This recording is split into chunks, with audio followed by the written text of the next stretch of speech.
will. The form is, let's examine it now, this sense perceptions, this room, a man sitting on a chair, the visual sense perception of that, a voice, auditory sense perception, peripheral awareness of the room and other people in the room, the body on a chair, certain colors here and there, perhaps some physical thing you can feel, perhaps a little pain because you've been sitting for a while, there's a little pain there, perhaps an emotion passing through, because for a moment a thought comes about tomorrow and my problems, and a little anxiety flutter comes in.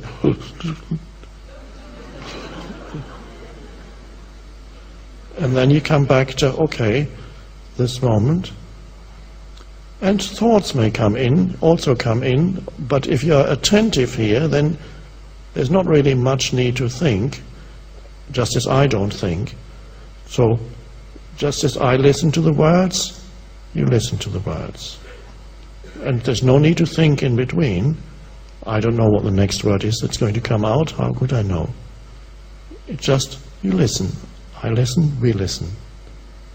We listen to the words that come.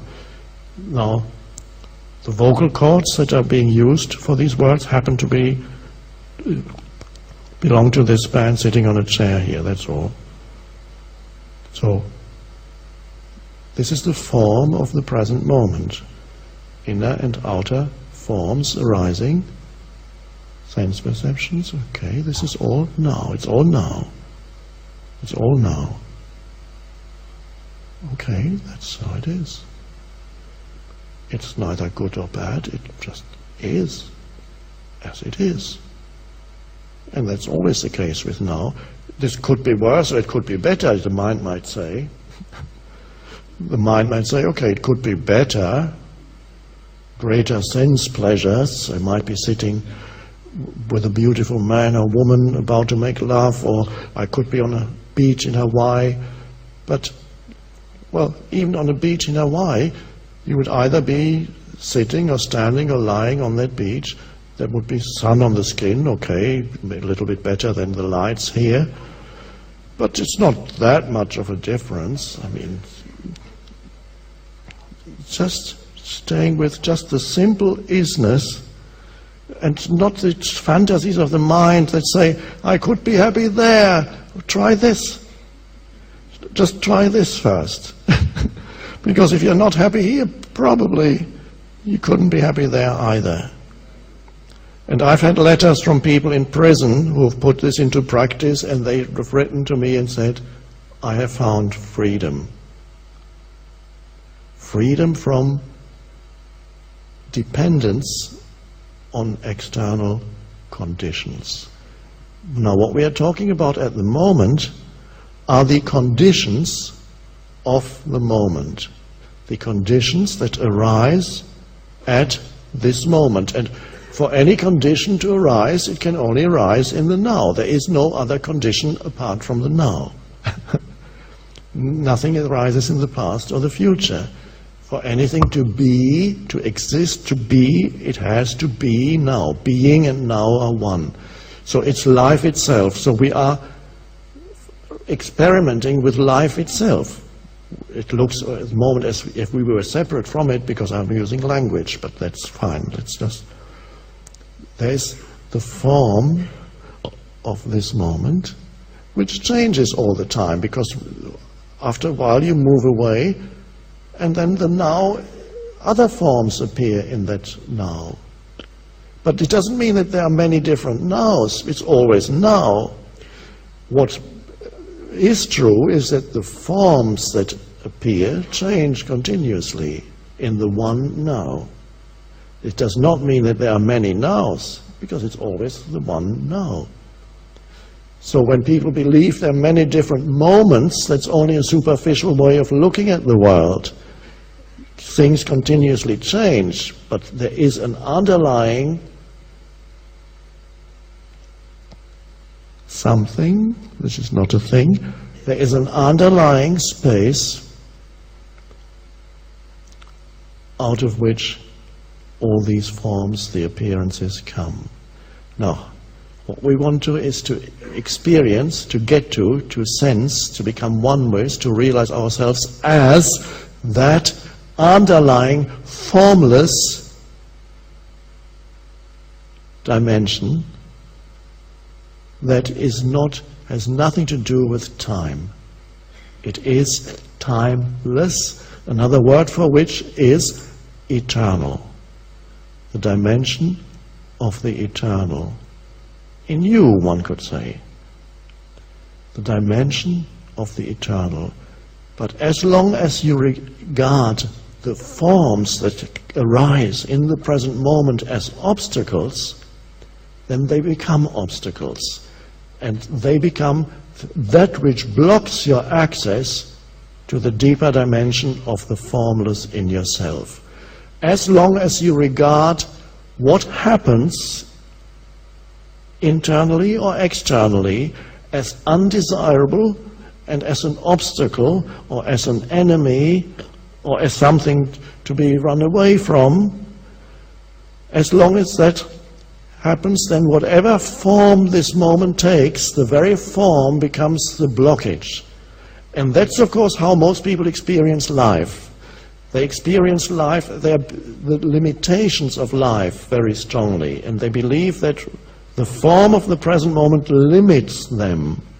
They believe it if they sit in a little tiny room and say, okay, here I am, I want my life to expand. Okay, but have you actually gone deeper into this moment? And have you found an inner relationship of yes? Or are you rejecting the form of this moment? And as we've seen, you can do the same. You can be in the most luxurious suite in Beverly Hills and still reject the form of this moment.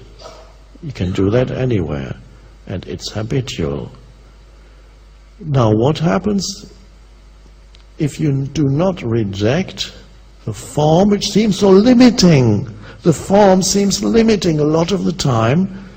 It looks as if it were the very thing that you don't want at the present moment. You're on a crowded bus. I don't want to be on the crowded bus, but you are. I mean, stuck in the traffic jam. I don't want to be stuck in the traffic jam, but you are. I've got these noisy children at home. I want some peace and quiet for my meditation, but the noisy children are. There they are. It's all the isness of this moment. I need this or that to be happy, but I have this, but this is what is. You have to start with this. And this is where the transformation of your life, which isn't your life, whatever language says is wrong somewhere. So you need to know that. So every word has only relative validity. As Goethe said, the moment you speak, you already begin to be wrong. The moment you speak, you're wrong. Denn wenn man spricht, beginnt man schon zu irren. And we are talking a lot here, so this is why you need to know that the words are never absolute. They're never quite right, and especially when they address the transcendental, because words come from the world of things. The table is here. When I say that, the words work. I sit on the chair. Okay, that's true. Well, even that one could argue with. If you're a philosopher, you can say, how do you know that there's really a chair there?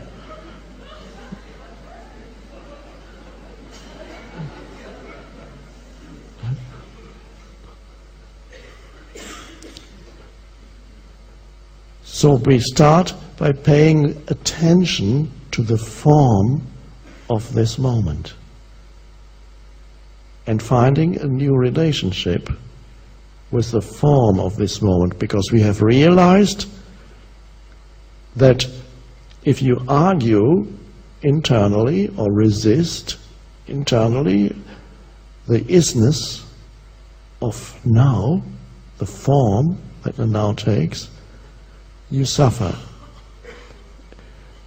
But what happens if you accept the isness because you've realized that to argue with is mad and dysfunctional and makes you unhappy? And then if you become unhappy, you make others unhappy. That's your business then. When you are happy, you make others unhappy. Can't not make others unhappy.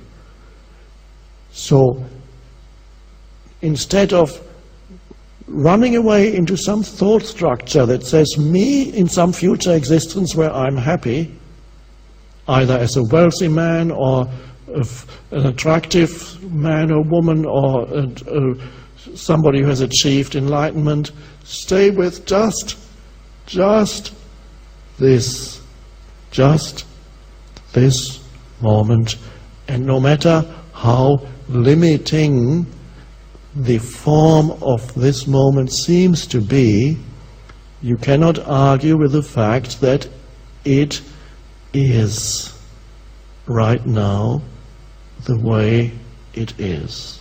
It is, one could say, to use philosophical language, this moment is always already the case. The form it takes, it is. Okay.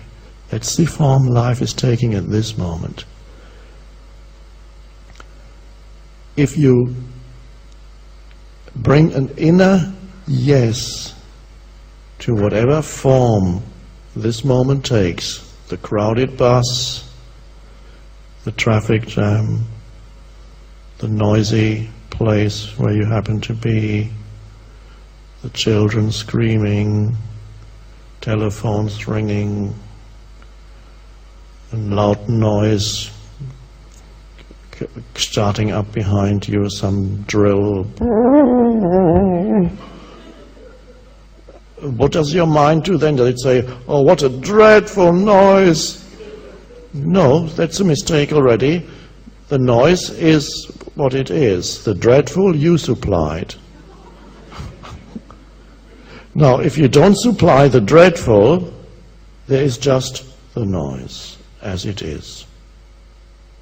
And if you don't resist, then it's just one example. If you don't resist the noise internally through judgment and contraction, it passes through you. If you resist it, it hits a barrier. What a dreadful boom! And then the noise hits you because you've said dreadful, you've become dense. And if you're dense, things hit you. And they are painful. So in order for things not to hit you, whatever it is, noise or other things, people are even more irritating than noise. I can deal with noise, but people, so irritating. No, they're not. You supply the irritation, and the people are as they are in the now. So there is no irritating person, there's only a person behaving according to his or her conditioning at this moment.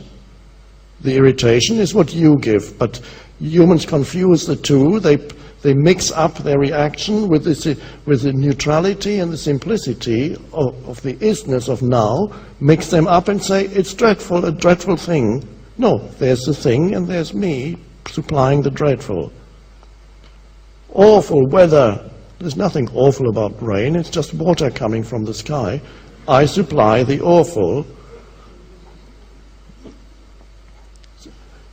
So can we be with a simplicity?